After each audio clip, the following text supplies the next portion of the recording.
성경 말씀을 저하고 여러분 우리 모두가 함께 봉독하겠습니다. 마가복음 10장 13절부터 16절 거룩하신 하나님의 말씀입니다. 사람들이 예수께서 만져주심을 바라고 어린아이들을 데리고 오매 제자들이 꾸짖건을 예수께서 보시고 노하시며 이르시되 어린아이들이 내게 오는 것을 용납하고 금하지 말라. 하나님의 나라가 이런 자의 것이니라. 내가 진실로 너희에게 이르노니 누구든지 하나님의 나라를 어린아이와 같이 받들지 않는 자는 결단코 그곳에 들어가지 못하리라 하시고 그 어린아이들을 안고 그들 위에 안수하시고 축복하시니라. 아멘. 오늘 어린이 주일입니다. 매년 한 번씩 어린이 주일로 예배를 하는데요.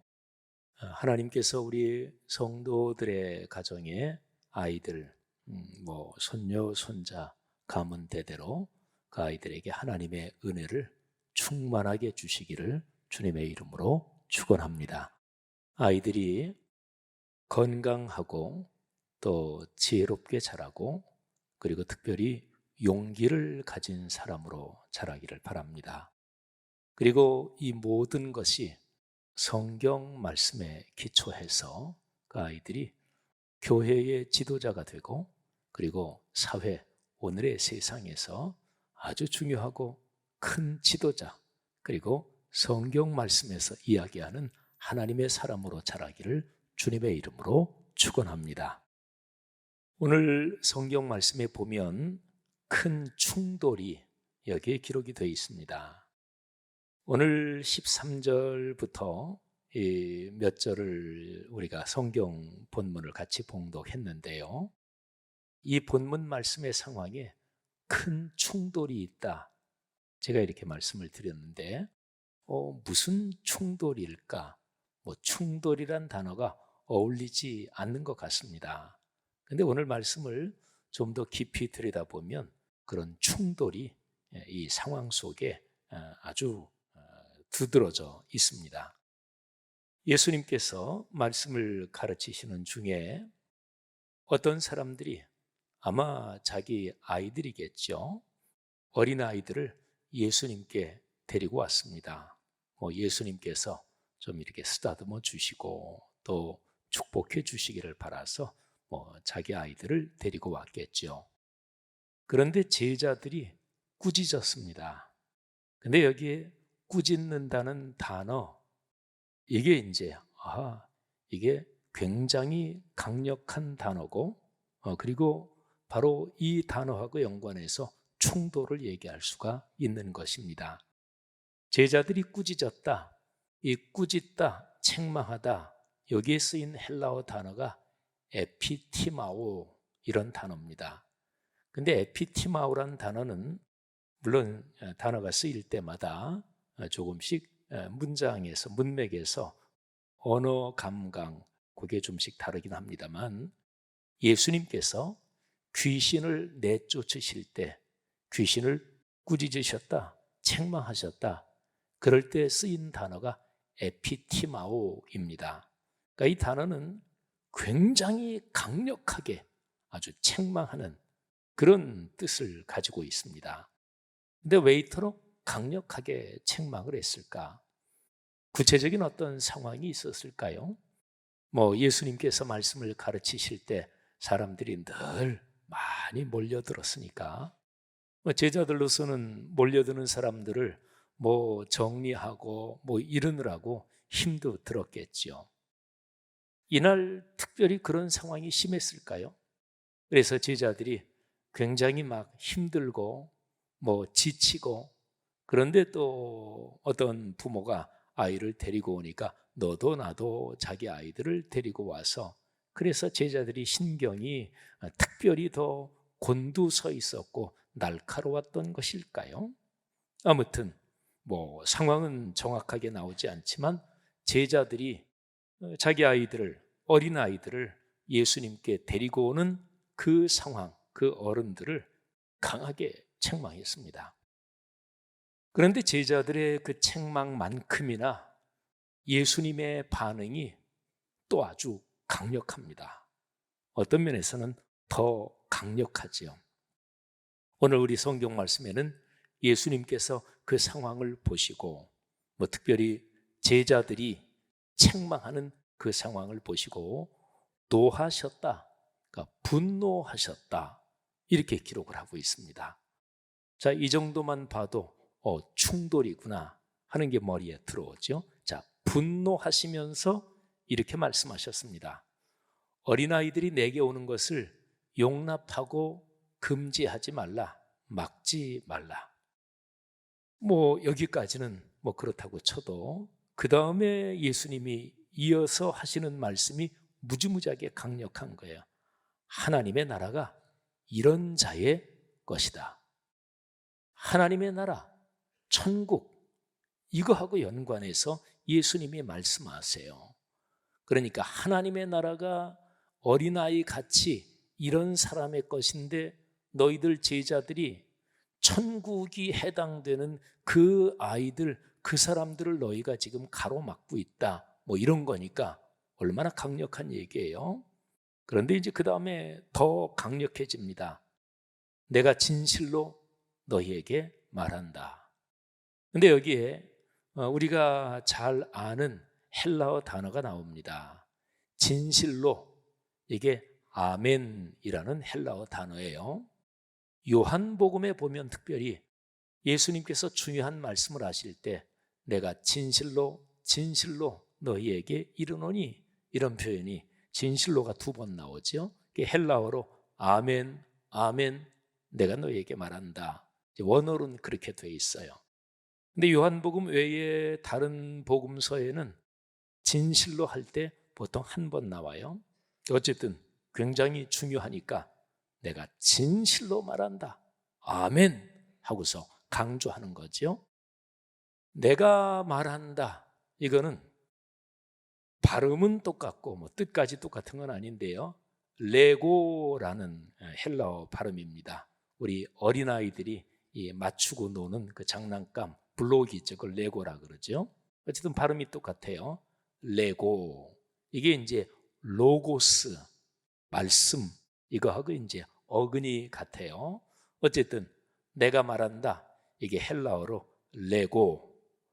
그러니까 예수님께서 아멘, 레고, 내가 진실로 중요한 거다, 이거는 내가 말한다, 이렇게 말씀하시는 거예요.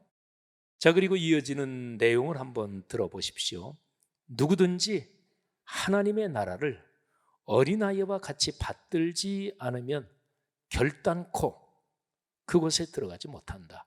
하나님 나라에 들어가지 못한다. 여기에 또 강한 표현이 또 한 번 나옵니다. 결단코 들어가지 못한다. 헬라어로 강한 어떤 부정의 표현인데 번역이 아주 적절하게 잘 됐어요. 결단코 못 들어간다. 여러분, 예수님의 지금 이 말씀은 그리스도인들, 그리고 예수님의 말씀을 지금 듣고 있는 그 사람들, 어른들 다 포함해서 그들에게 하시는 말씀이잖아요. 제자들에게 하시는 말씀이잖아요. 특별히 예수님의 이 말씀이 굉장히 강력한 것은 지금 어린아이들을 예수님께 데리고 오는 그거를 강하게 책망하는 이 제자들을 1차적으로 겨냥한 말씀입니다. 여러분, 이 정도면 큰 충돌이죠. 그러니까 예수님께서 제자들에게 이렇게 말씀하시는 거예요. 너희들 지금 그런 태도, 그런 마음으로 그렇게 살면 하나님 나라 절대로 못 들어간다. 무지무지하게 강력하죠.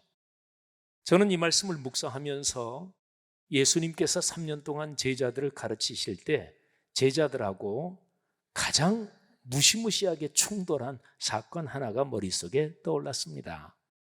예수님께서 3년 공적 사역 중에 거의 제일 마지막 부분이 됐을 때 그때 예수님이 십자가 사건을 예고하셨죠. 그러니까 공개적으로 십자가 사건을 드러내놓고 예고하신 바로 그런 상황입니다. 그때 베드로가 가로막고 나섭니다. 절대로 그런 일이 일어나면 안 됩니다. 베드로가 그때 예수님을 가로막고 나설 때 그때 항변했다, 성경에 그렇게 기록이 되어 있는데 그때 쓰인 단어가 지금 제자들이 책망했다, 꾸짖었다 할 때 쓰인 단어하고 똑같습니다. 에피티마오, 강력하게 예수님한테 대든 거예요. 예수님께서 거기에 대해서 또 진짜로 무시무시하게 말씀하시죠. 사탄아, 내 뒤로 물러가라. 너는 하나님의 일은 생각하지 않고 사람의 일만 생각한다. 예수님께서 그 정도로 책망을 하시잖아요. 자, 아무튼 여러분, 오늘 여기에 보통 그냥 보면 아이들이 예수님께 이렇게 어른들이 아이들을 데리고 오니까 뭐 상황이 복잡하니까 아유 저 애들 좀 나중에 데리고 오시오 뭐 이 정도로 얘기했고, 예수님이 거기에 대해서 왜 아이들이 오는 거 막냐, 나 아이들 좋아한다, 뭐 이 정도로 우리가 이해할 그런 본문인데 이제 그게 아니라는 거예요. 강력한 충돌. 여러분, 사람은 자기 마음속에 인식이 어떠냐, 가치관이 어떠냐, 세계관이 어떠냐, 이게 다르면 그러면 충돌합니다. 그러니까 살면서 인간관계에서 뭐 이런저런 뭐 차이가 있고 그거야 뭐 왜 있는 거잖아요, 그렇죠? 그거는 괜찮습니다. 그리고 차이점을 받아들이고 포용해야 돼요. 근데 그런 정도가 아니라 의견이 다르다, 조금 스타일이 다르다 이런 게 아니라 그 사람 속에 있는 근본 가치관, 태도 이런 게 서로가 다르다, 이러면 이거는 근본적으로 충돌할 수밖에 없는 것이지요. 저는 목사로 목회하면서 제가 성경 말씀이 가르치는 근본적인 가치관, 태도, 이거는 이런 거구나, 제가 이해하고 있는 게 있을 거 아니겠어요? 근데 그거하고 제가 목회하면서 만나는, 또 목사로 살아가면서 뭐 교계, 사회에서 만나는 어떤 사람하고 이거는 진짜로 성경적인 가치관에 위배된다, 그런 사람들이 있지요. 그럴 때는 가능한 대로 그 사람하고 충돌을 안 하려고 애씁니다. 뭐 근본적인 가치관이 다른데 그거는 설명해야 그 귀에 들리지도 않습니다. 뭐 얘기해야 들어가질 않으니까 가능한 대로 충돌하지 않으려고 하는데, 그런데 제가 맡은 일, 뭐 목회의 중심적인 일이나 또는 교계에서 제가 당연히 해야 될 일, 이제 거기에서 부딪히면 그건 어쩔 수 없지요. 그럴 때는 저는 아무것도 안 봅니다. 당신 그게 잘못됐습니다. 하나님의 일을 할 때 겸허하게 하지 않고 또는 자기가 맡은 어떤 일을 계급처럼 생각하고 그거 잘못됐습니다. 그러니까 근본적으로 신앙을 잘못 배운 이런 경우들이 있어요. 사실은 그런 경우를 생각하면 목사를 비롯해서 누구나 참 두렵고 떨리는 마음으로 삶의 여정을 걸어가야 되는 거죠. 그러니까 구원의 여정을 쭉 걸어가면서 평생토록 말씀을 묵상해야 되는 이유가 바로 그것입니다. 말씀을 묵상할 때 우리 교회에서 묵상하는 묵상법 중에서 제일 앞에 비움이 있잖아요. 이것이 그래서 중요합니다. 저는 말씀을 묵상할 때마다 비움 기도 드릴 때, 하나님, 제가 지금까지 살아온 신앙의 쭉 이력 또는 목회의 경력 그리고 신학적인 지식, 하나님 이것까지 다 내려놓습니다. 성령님이시여, 지금 제게 충만히 임재하셔서 제게 가르쳐 주옵소서, 말씀해 주옵소서. 신학을 많이 공부한 사람, 목회 경력이 굉장히 오래된 사람은 자기가 경험한, 자기가 가지고 있는 그 지식이 자기 속에 전제가 돼서 이게 자기 고집이 될 수도 있거든요. 그리고 사람 누구나 다 그런 고집들이 있잖아요. 내가 신앙생활을 어떻게 해왔는데. 근데 그것보다 지금 나에게 여기서 하시는 하나님의 말씀이 더 중요한 것이지요. 사랑하신 여러분, 오늘 마가복음 10장 참 유명한 구절이죠. 이 똑같은 본문이 마태복음에도 나오고 누가복음에도 나옵니다. 근데 짤막하잖아요. 몇 절밖에 안 되잖아요. 그런데 굉장히 유명한 구절이지요. 이 구절에 심각한 충돌 상황이 나온다는 것이지요. 사랑하신 여러분, 오늘 이 본문 말씀에서 예수님의 행동을 한번 구체적으로 좀 더 묵상을 해보십시다. 자, 예수님께서 그 정도로 강력하게 말씀하시면서 그러면서 이렇게 행동하십니다. 16절에 예수님의 행동이 나오지요. 그 어린아이들을 안고 그들 위에 안수하시고 축복하시니라. 예수님의 행동은 세 가지입니다. 첫째, 그 아이들을 품에 안으셨습니다. 제가 교회에서 사역할 때 제일 행복한 몇 가지 순간이 있습니다. 그 중에 하나가 예배 끝나고 아이들이 저한테 와서 안길 때가 제일 행복합니다. 물론 우리 연세 드신 어르신들 이렇게 건강이 힘드신데도 예배당에 나오셔서 예배드리고 그런 어르신들을 뵐 때 참 감사하고 고맙고 또 마음으로 그 어르신들을 진심으로 축복하죠. 근데 아이들이 쭉 와서 목사님 그러면서 안길 때가 참 행복합니다. 예수님도 마찬가지셨겠죠. 자, 첫 번째, 예수님께서 아이들을 품에 안으셨습니다.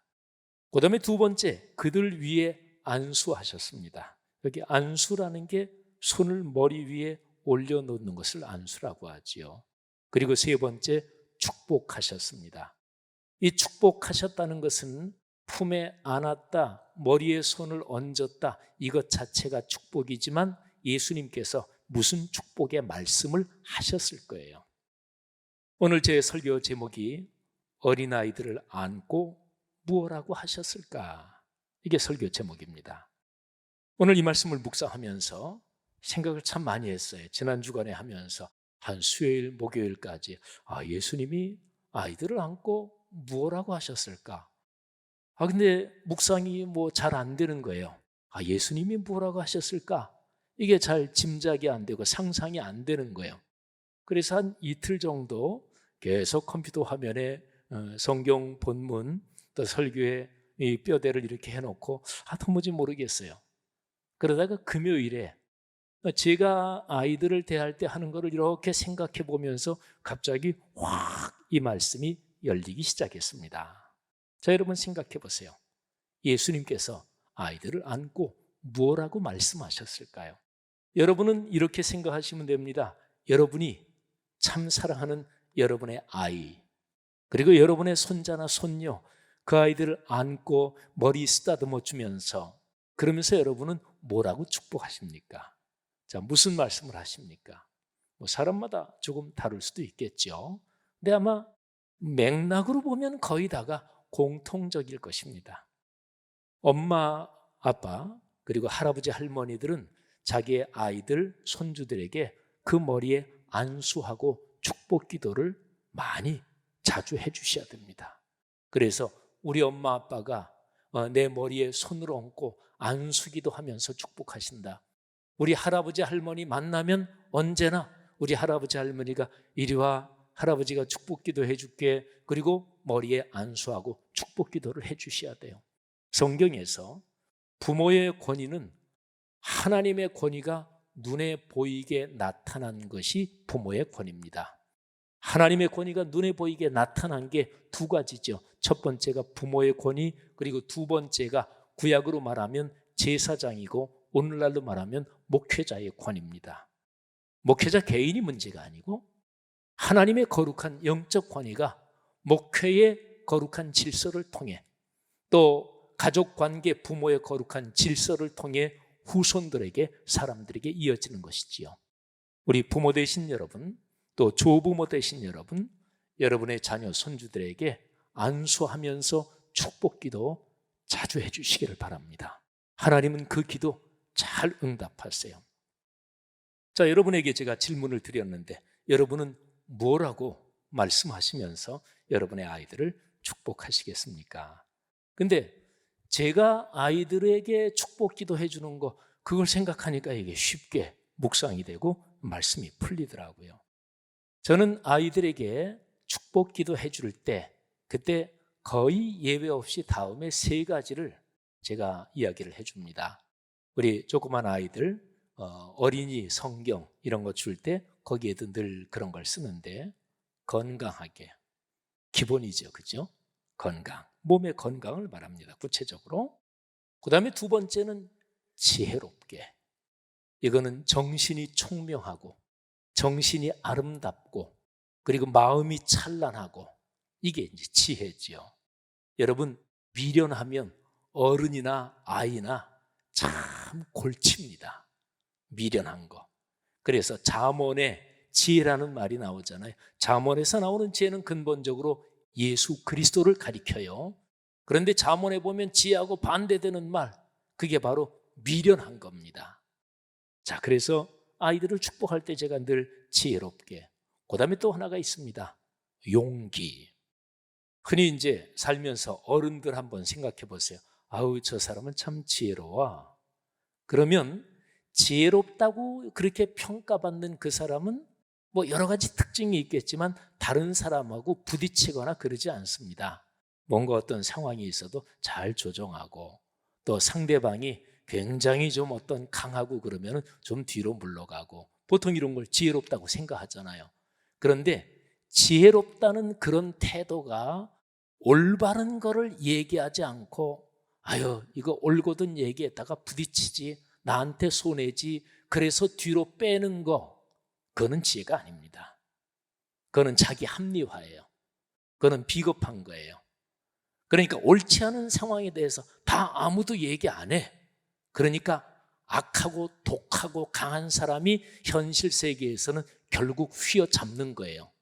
우리가 보통 하는 얘기, 경제에서 하는 얘기지만 악화가 양화를 구축한다 하는 얘기가 그런 것입니다. 그러니까 현실의 삶에서 그리스도인들은 반드시 용기가 있어야 합니다. 개인적으로는 괜찮아요. 개인적으로는 아유, 그냥 내가 좀 당하고 말지. 개인적으로는 그거는 맞아요. 그렇게 하는 게 성경적입니다. 그런데 공적인 일이 걸려 있을 때도 그러면 안 됩니다. 그러면 개인적으로야 내가 좀 손해보고 그럴 수 있지만 공적인 일이 걸려 있을 때 내가 얘기를 안 하면 하나님과 연관된 공적인 게 못되고 악한 사람들이 주도권을 쥐잖아요. 그건 아닙니다. 그래서 용기가 필요한 거예요. 아이들에게 용기가 없으면 그 아이들이 자라서 뭐 어떤 훌륭한 일을 하겠어요. 그죠? 그래서 이 세 가지입니다. 건강하게, 그리고 정신이 지혜롭게, 그리고 세 번째, 용기를 가진 사람으로 자라게 하옵소서. 자, 제가 이 세 가지를 얘기하면서 늘 이제 맨 마지막에 붙이는 게 그리고 무엇보다 성경 말씀, 하나님의 말씀이 토대가 돼서 이 아이에게 이 세 가지의 축복이 넘치게 하옵소서. 사랑하신 여러분, 저는 아이들을 위해서 축복하며 기도해 줄 때 늘 이것이 제 마음속에 있습니다. 성도 여러분들이요, 오늘 이 성경 말씀을 통해서 예수님께서 우리에게 주시는 메시지가 크게 두 가지입니다. 먼저 첫 번째는 제가 조금 전에 말씀드린 대로 예수님께서 아이들을 품에 안고 머리에 손을 올려 안수하시면서 뭐라고 말씀하셨을까? 제가 묵상하면서 그래, 예수님도 비슷한 말씀을 하셨겠지. 하나님, 이 아이가 몸이 건강하게 자라게 하옵소서. 그리고 정신이 지혜롭게 하옵소서. 그리고 용기를 가지게 하옵소서. 그리고 이 세 가지가 일반적으로 얘기하는 그런 방향에서 세 가지가 아니라 거룩한 하나님의 말씀에 기초해서 건강과 지혜와 용기가 가득한 아이로 자라서 하나님의 귀한 일을 감당하게 하옵소서. 여러분의 아이들, 여러분의 손주들에게 그런 축복이 있기를 주님의 이름으로 축원합니다. 그리고 부모 되신 여러분들이요, 그리고 조부모 되신 여러분들이요, 여러분의 아이들을 안수하고 품에 안고 그렇게 늘 축복하시기를 주의 이름으로 권면합니다. 자, 두 번째 우리가 하나 더 받을 교훈이 그것입니다. 여기에서 예수님께서 어린아이와 같이 하나님의 나라를 받들지 않으면 결단코 하나님의 나라에 들어가지 못한다. 이거는 중대한 말씀이잖아요. 그러니까 오늘 이 본문에서 이 말씀은 어린아이들에게 주신 말씀이 아니에요. 첫 번째로 아이들을 막는 제자들에게 강하게 책망하면서 주신 말씀이고, 거기에 둘러서 있는 어른들에게 주시는 말씀이고, 그리고 사복음서에 기록된 예수님의 모든 가르침은 예수님이 십자가에 달리시고 부활 승천하신 후 성령이 강림하시면서 본격적으로 역사 속에서 시작하고 그리고 계속해서 걸어갈 교회 공동체를 향한 말씀입니다. 자, 그러면 예수님께서 여기에서 이런 자들의 것이다, 천국이 이런 자들의 것이다, 천국이 어린아이의 것이다, 그런 얘기가 아닙니다. 그러면 뭐 어른들은 뭐 천국에 해당되지 않게요? 그러니까 이런 자의 것이니라 어린아이와 같은 특징을 가진 사람들의 것이다, 이런 얘기예요. 그러면 예수님께서 여기에서 이런 자들, 어린아이와 같은 이런 특징, 그것은 무엇을 말할까요? 이 구절을 주석하는 성경학자들의 공통된 얘기를 말씀을 드리겠습니다. 그거는 바로 어린아이와 같이 무엇을 순수하고 단순하게 받아들이는 것을 말합니다. 그게 바로 믿음입니다. 하나님께서 우리에게 주시는 말씀, 하나님께서 말씀을 통해 우리에게 주시는 온갖 선물, 이런 걸 주실 때 아이들은 어른이 뭐 주면 그냥 단순하게 받잖아요. 근데 믿음이라는 게 그거예요. 하나님이 주시는 거를 이렇게 손을 내밀어서 받는 것. 그러니까 믿음은 받는 손과도 같은 것이지요. 저는 이 말씀을 이렇게 묵상하면서 하나 깊이 깨달은 게 있어요. 하나님이 주시는 것 우리가 받아야 되는데 단순하게 의심하지 말고 어린아이처럼. 그런데 하나님이 주시는 것 중에서 가장 핵심적인 것이 무엇일까?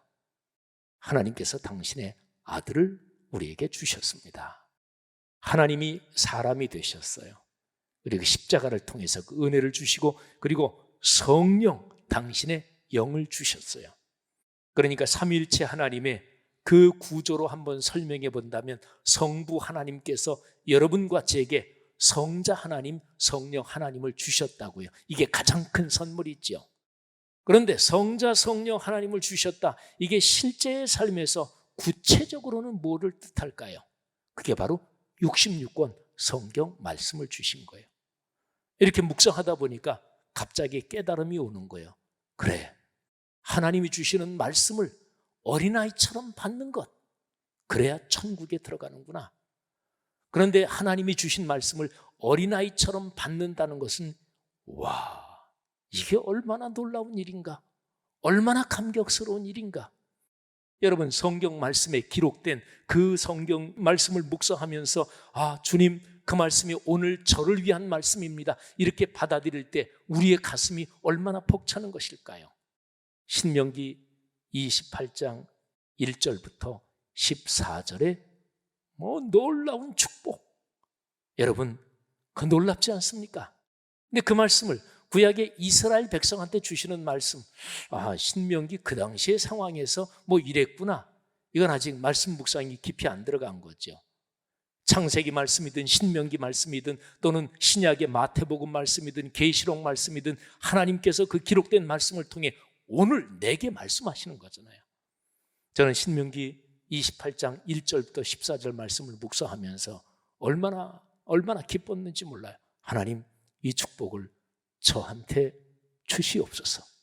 저와 제 가정 그리고 우리 말씀 삶 공동체 성도들 한 사람도 빼놓지 말고 이 축복을 받아 누리게 하옵소서. 여러분, 14절까지가 축복이고요, 15절부터 끝까지 57절인가까지 훨씬 더 길게 저주의 말씀이 나옵니다. 저주의 말씀이 무시무시해요. 그 내용 중에 어떤 부분은 차마 입으로 얘기할 수도 없고요, 제가 말씀 묵상 노트 쓰면서 그 부분은 명시적으로 단어를 쓰지도 못했어요. 너무나 무시무시하고 뭐 어떤 건지 말씀 묵상 하시는 분들은 짐작하실 수 있겠고, 혹시나 동네 세매줄 성경 묵상 안 하시는 분들은 신명기 28장 15절부터 28장 마지막까지 읽으면서 아, 담임 목사가 말로 할 수 없을 뿐만 아니라 차마 글로 묵상하면서 글로도 그 단어를 쓰지 못할 정도로 무시무시하다, 뭔지 한번 생각해 보세요. 근데 제가 거기서 묵상한 게 뭐냐면, 왜 하나님이 저주의 말씀을 이렇게 길게 하셨을까? 여러분, 그게 바로 부모의 잔소리잖아요. 예를 들어서 부모가 어린아이가 어디 학교 갈 때 그 차 조심하고 잘 갔다 와. 그러니까 중요한 거는 사고 나면 안 돼, 이거잖아요. 근데 그거 얘기를 강조하기 위해서 여러 가지 잔소리를 많이 하잖아요. 길 건널 때 꼭 보고, 차가 있으면은 차 그 뒤로 오토바이가 나올지 몰라 조심하고, 너 괜히 친구들이랑 얘기하다가 그렇게 그냥 조심하지 못하면 큰일 나. 잔소리가 훨씬 길잖아요. 하나님이 잔소리 하시는 거예요. 왜? 이스라엘 백성이 망할까 봐, 죽을까 봐, 멸망할까 봐. 제가 그런 묵상하면서 하나님, 저는 우리 말씀삼 공동체 성도들에게 하나님 아버지의 심정으로 얼마나 잔소리를 많이 해야 되는 것일까요? 아직까지 말씀 묵상 안 하는 분들, 아직까지 말씀 묵상 소그룹에 참여 안 하시는 분들, 근데 쉽게 얘기하면 진짜로 좀 귀가 얇은 사람들이 이 주식 사면 요거 6개월 안에 100% 오릅니다. 그러면 이게 6개월 안에 더블 된다는 거잖아요. 귀 얇은 사람 그거 사잖아요. 근데 돈 그렇게 갑자기 많이 들어온다? 그러면 해요. 내 아이 이렇게 하면 성적 쑥 올라간다? 그러면 해요. 근데 그런 거 믿을만 하지 못하잖아요. 그래서 우리가 투자할 때 하이 리스크, 그러니까 위험 부담이 크게 좀 과감하게 해야, 그래야 하이 리턴, 그래야 많이 번다. 이거는 뭐 보통 상식이잖아요. 성경 말씀이 리스크가 있을까요? 네, 없습니다. 말씀 묵상 안 하시는 분들도 기본적으로 그거는 인정할 거예요. 성경 말씀 리스크 당연히 없지 뭐. 근데 우리의 마음속에 이 성경 말씀 신명기 28장 1절부터 14절로 본다면 이 말씀이 나에게 주시는 축복이다, 이거를 믿는 믿음이 없는 거예요. 믿음의 손이 없는 거예요. 그러니까 동네 세매줄 성경 묵상 아직 안 하죠. 또 하시는 분들도 매일 하다가 뭐 한 일주일 열흘 또 어떻게 안 하다가, 근데 만일에 믿음의 손이 있다면 그 좋은 거 하루도 빠질 수 없겠죠. 내가 좋은데. 사랑하시는 여러분, 오늘 여기에 예수님께서 이 본문 말씀을 통해서 어른들에게, 그리고 모든 그리스도인들에게, 그리고 모든 사람들에게 하시는 말씀이 바로 거기에 있어요. 창조의 주님이 사람을 사랑하셔서 특별히 삼일체 하나님의 역사로 교회를 세우시고 교회 그리스도인들을 사랑하셔서 주시는 그 축복, 하나님의 말씀과 그 말씀에 기록된 축복, 어린아이처럼 믿음의 손을 내밀어 받고 그 축복을 누려라. 이게 주님의 말씀입니다. 사랑하신 여러분, 이 축복 모두 누리시기를 주의 이름으로 축원합니다. 그래서 여러분이 먼저 누리시고, 여러분의 아들, 딸이, 엄마, 아빠, 그리고 여러분의 손자, 손녀들이 할머니, 할아버지 그렇게 사는 걸 보고 저렇게 사는 거구나. 그래서 자손 대대로 그 축복이 이어지기를 주의 이름으로 축원합니다.